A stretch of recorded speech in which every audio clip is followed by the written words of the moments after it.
Today we're reading from John chapter 4 and verse 34. Jesus said to them, "My food is to do the will of him who sent me and to accomplish his work."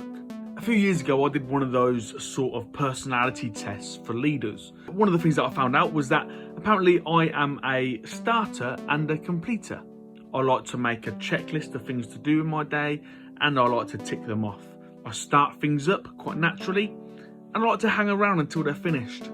I'm not sure if you're like me, but I find a great sense of satisfaction in accomplishing a task. You might even say that I feel full emotionally when I accomplish a task. There's nothing better than accomplishing a task that someone else has set for you, specifically if it's the sort of person that you'd like to make proud.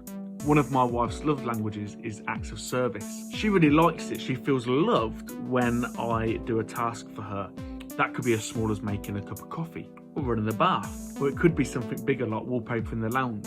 When I do something that makes my wife feel loved, I feel good too. I feel like I've accomplished a task today. I've been a decent husband. Jesus, in this moment, allows us into a little window of his life and says, I feel good, I feel full, I feel fed when I accomplish a task that my Father has put in front of me. I guess the big question today is, what is the Father asking you to do? Have you been feeling a sense of needing to do something recently, maybe to do with God or to do with the church? It might be that God is putting that feeling within you.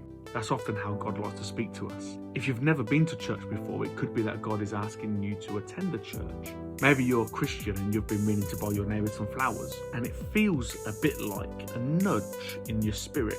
That could be God speaking to you and asking you to buy some flowers for your next door neighbour.